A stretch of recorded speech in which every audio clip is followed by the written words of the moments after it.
자, 그럼 우리 간단하게 이제 마무리 짓겠습니다. 말씀은 이제 오전에 있는 걸 그걸 마무리 짓겠습니다. 오늘 말씀이 어디서 어디인 거, 어디입니까? 11절, 21절까지입니까? 근데 20절, 19절까지만 하면 되는데, 저등한 제가 그 마무리 짓고 오늘 마치겠습니다. 이미 앞에서 다 얘기 많이 했기 때문에 그냥 지나가도록 그렇게 하겠습니다.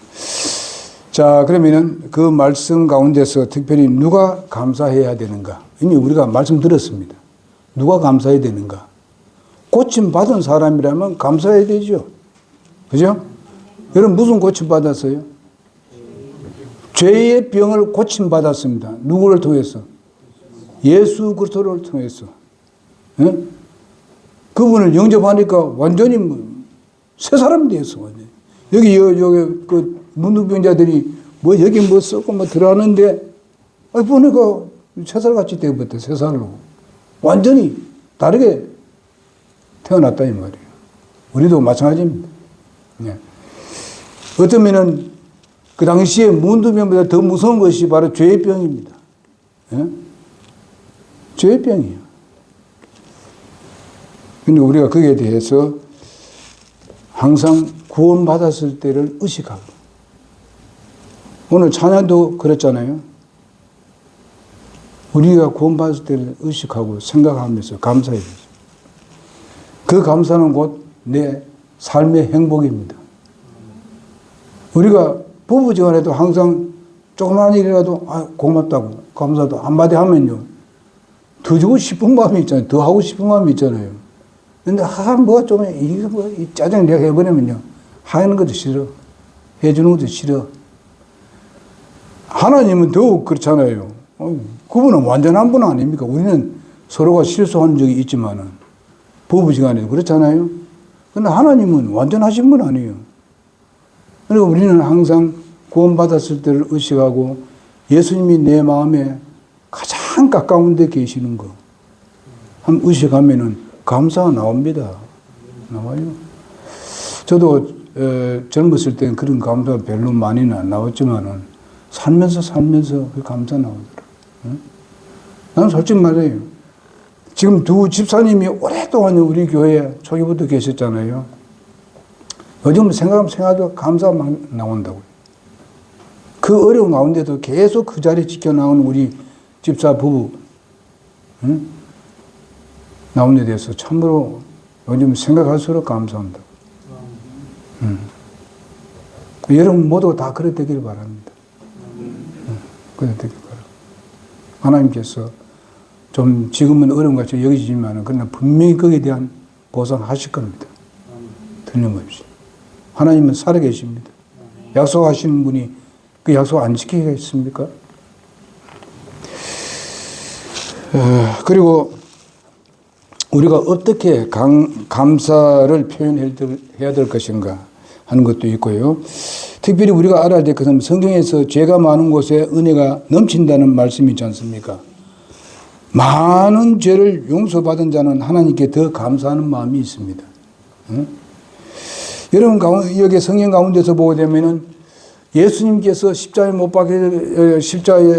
박히시고 이렇게 할 때에 앞두고 누구 와서 예수님의 그 발에다가 향유를 붓고 머리에다 향유를 붓고 울면서 그렇게 했습니까? 바로 마리아 그랬지 않습니까? 그는 많은 죄를 용서받은 사람입니다. 정말 죄인 취급받았고 아주 무시당할 그지없이 받는 사람입니다. 그런데 예수님 만나고 나는데 완전히 변화됐습니다. 그런데 12 제자들도 있었지만은 그 여인은 예수님 마지막까지도 그렇게 사랑했습니다. 사랑이라는 것이 무슨 이성적인 그걸 말하는 게 아니에요, 여기는. 정말로 거기에 자기를 구원해 주시고 병 고쳐 주시고 모든 사람들 가운데 있어서 이런 많은 그 죄를 주님께서 용서해 주시고 그렇게 감사하게 할 수 있도록 그렇게 해 주신 데 대해서 자기의 모든 것, 최고 것을 드리지 않습니까? 이건 자기가 앞으로 결혼해서 이걸 자기 남편에게 부어주는 향유입니다. 그런데 지금 남편보다도, 자기 앞으로 미래의 남편보다도 예수님을 더 사랑하고 있습니다. 우리의 믿음의 자세는 그래야 돼야 돼요. 누구도 하나님 자리를 뺏으면 안 됩니다. 그것은 우상이에요. 항상 주님이 제일 윗자리에 모시는 그런 사람들이 바로 주님을 감사하는 마음입니다. 자, 그 다음에 보니까,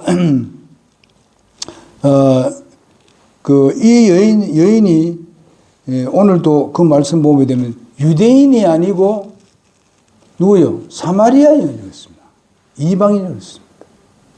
무시당하고. 이스라엘 백성들은 사마리아 땅을 지나가지 않습니다. 더럽다고. 그들은 접촉 안 한다고. 부정하다고. 이런 시대입니다. 지금은 그러면 안 되죠. 그 당시에는 그래 했었어요. 이런데 여기에 예수님께 감사하러 온 여자는 사마리아 사는 유대인이 아니고 그 9명 유대인이죠. 그 한 명만 사마리아 사람입니다. 여러분 이런 것을 생각하면 우리가 도리어 잘못해서 생각할 수 있어요. 우리가 정말 진리를 가지고 있다. 이렇게 딱 하면서도 하나님 앞에 감사하는 생활은 일반 교회 성도들만큼 못하면 안 된다 이 말이에요.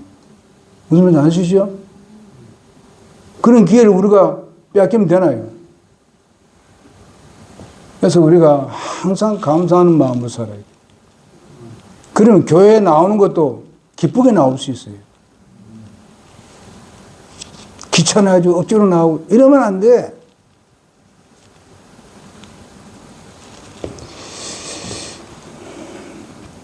여기 보니까 우리가 10명 중에 1명이 와서 했다 했을 때 이건 뭡니까? 프로스로 하면 10%가 와서 했다는 말이에요. 10%. 지금도 마찬가지입니다. 교회가 수없이 많지만은 참된 감사를 하고 진리에 따라서 감사하는 사람은 10%밖에 안 돼요. 이걸 알아야 돼요. 전부 다 장사 노릇을 하려고, 예수님 팔아먹으려고. 이러면 되겠어요? 하나님이 무슨 장사하려고 하는 하나님이에요? 아니잖아요. 그래서 아까도 말했지만은 믿음이 있는 곳에는요, 분명히 역사가 일어나고 역사를 경험한 사람은 하나님 앞에 감사합니다. 감사해요. 꼭 물질로서 많이 하라 이런 말이 아닙니다. 알겠어요? 우리 형편껏 하면 되는 거예요. 기쁘게 하면 돼요. 그러나 그런 것도 하기 싫어하는 사람이 있다 이 말이에요. 그건 하나님 뜻이 아니에요. 결코. 그래서 여러분 우리가 구원받은 것도 우리가 죄인 되었을 때에 우리가 로마서 3장 23절을 보게 되면 우리는 죄인이었고 6장 23절을 보게 되면 우리는 죄로 말미암아서 우리는 심판받아서 지옥 갈 수밖에 없는 사람이었습니다.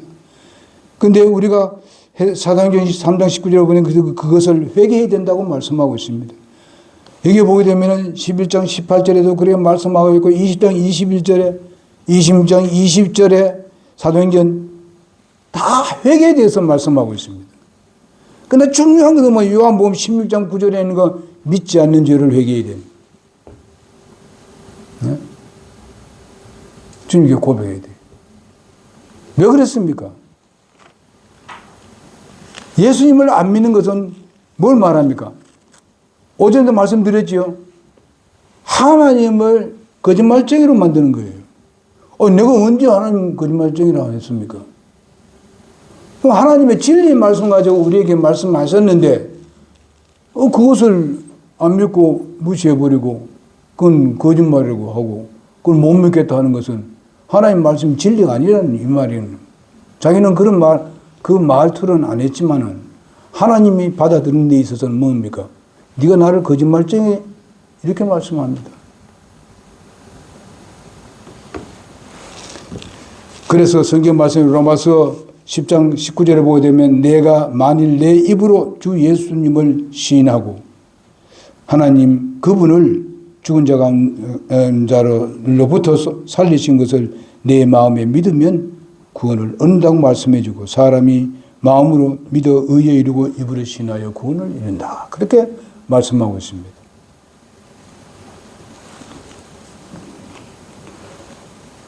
조영재님도 수요일 날 그 안 믿는 죄를 회개하고 예수님을 영접했어요. 교회는 많이 다녔지만은 확신을 갖게 됐습니다. 잘못하면 막 그저 우리가 어디 뭔가 하면 또 그분을 잃는 것 같이 이렇게 생각할 때가 있었다 이 말이에요. 아니요, 이제는요. 조영재님 다시는 아닙니다. 영원합니다. 걱정할 필요 없어. 우리가 잘못해도 주님 앞에 자녀로 잘못한 거니까 아버지 잘못했습니다 하게 되면 아버지는 용서 100번 합니다. 100번 해도 100번 용서해 줘요. 그렇다고 해서 우리가 뭐 즐거워서 그런 악한 일을 하면 되겠습니까? 죄를? 아니죠. 그렇게 하면 할수록 점점 죄와 멀어집니다. 그러니까 우리가 성숙한 그리스도인으로 성장합니다. 이게 된 거 아닙니까? 그럼 하나님께서 그 성숙함 따라서 상급이 쌓여지는 거예요.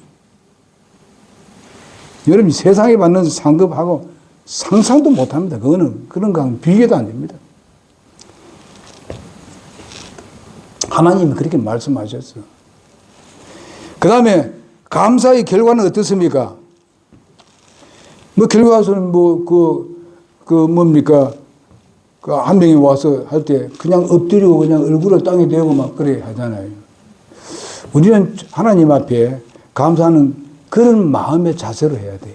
자세로. 하나님 앞에는 겸손하고 나는 어린 나이라 생각하고 이렇게 해야 되지만 우리가 사람 앞에 가서 우리가 복음 증거 일할 때는 우리가 담대하게 해야 돼요. 왜 정말 내 변화된 모습을 막 간증해 가면서 말 주님을 자랑해야 돼요. 우리가 주님 앞에서 항상 쓰임받 되기 위해서는 겸손해야 돼요. 자신을 낮춰야 돼요. 뭐 일은 잘 될수록 겸손해야 돼요. 그거 가지고 뭐 대단하게 일을 하게 되면은 하나님이 내려요. 하나님 앞에서 하는 짓이. 그리고 우리가 하나님 앞에 감사해야 돼요. 우리가 무슨 일이 우리가 잘 돼 나가거나 못 돼 나가거나 그 관계없이 하나님 앞에 감사해야 돼요. 옛날에 우리가 좀 잘 돼 나간다 해가지고 교만해지면 안 됩니다. 하나님 앞에. 응? 하나님 앞에 도리어 감사해야 되죠. 감사의 표현도 해야 되고.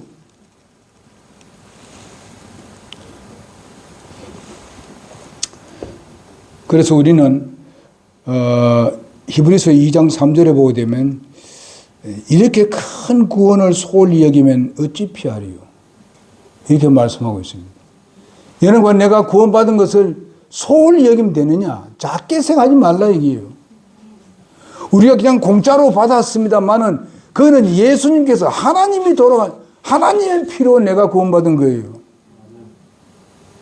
어떤 보통 죄인들의 피로 구원받은 게 아니고 그 창조주 하나님의 그 피로 내가 구원받은 거라고요.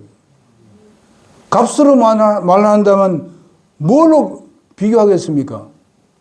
이 모든 우주와 만물은 하나님께서 창조하셨고 그 창조 안에서 우리가 살고 있고 그 덕택으로 지금까지 살고 있는데 그분이 피를 흘려가지고 내가 구원해 주셨는데 그 구원을 소홀히 여기면 되겠습니까? 작게 생각하면 되겠어요? 크게 생각하고 내가 그렇게 구원받았으니까 다른 사람이 구원받을 수 있도록 최선을 다해야 되는 거예요. 최선을 다해도 안 되면 어쩔 도리 없지만은 전에 제가 한번 얘기한 적이 있죠. 그 목사님인데 목사님 아들을 위해서 목사가 엄청나게 기도해도 자기가 죽을 때까지 이 자식이 구원 못 받았어. 그러나 계속 그분은 죽을 때까지 기도했어. 죽을 때에 그 줄에 서는 그 후배 목사가 줄을 섰는데 그 후배 목사가 줄에 설 때 그 설교 듣고 그 아들이 그때 구원받았어. 그때 구원받았어. 여러분, 하나님이 하는 일은 우리가 다 모릅니다. 그러나 우리가 해야 될 건 해야 돼. 내가 큰 구원이 그리 크다고 생각하면 다른 사람도 그 큰 구원을 받을 수 있도록 해야 된다 이게요. 응? 그러기 위해서 때로는 내가 참 많은 시간을 투자할 때도 있고 내가 그들에게 무시당할 때도 있고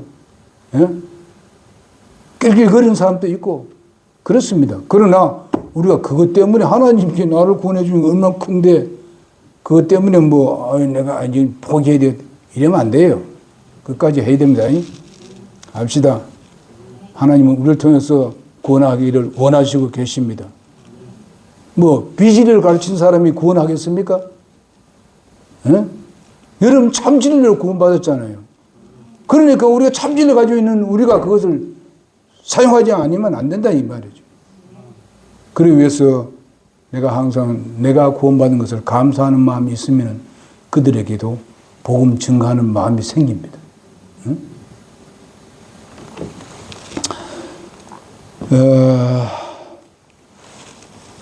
우리가 자랑하지만은 때로는 우리는 어쩌면은 진리에 대해서 원불이라고 그렇게 우리가 생각합니다만 때로는 그에 대해서 그만큼 감사할 줄 모르면은 하나님께서 실망하십니다.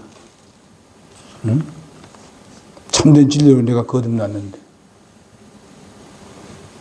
물론 하나님께 실망하겠습니까? 그러나 하나님께서 기뻐하지 않겠죠. 그러니까. 자, 우리가 마지막으로 우리는 무엇에 대해서 하나님께 감사해야 되는가? 감사는요, 하나님의 뜻이라고 말씀하고 있습니다. 감사하는 것이 하나님의 뜻이라고 그랬습니다. 데살로니가전서 5장 18절에 보니까 그렇게 말씀하고 있어요. 모든 일에 감사하라. 이것이 그리스도 예수 안에서 너희에 대한 하나님의 뜻이니라 했습니다.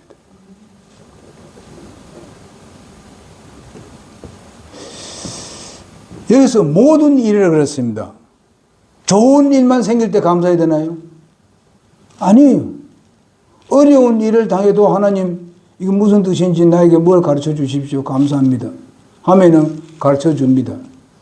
그럼 하나님과 정상적인 관계 맺으면 잘 해결되어 버립니다. 예? 그래서 성경 말씀에 로마서 5장 28절에 뭐래요?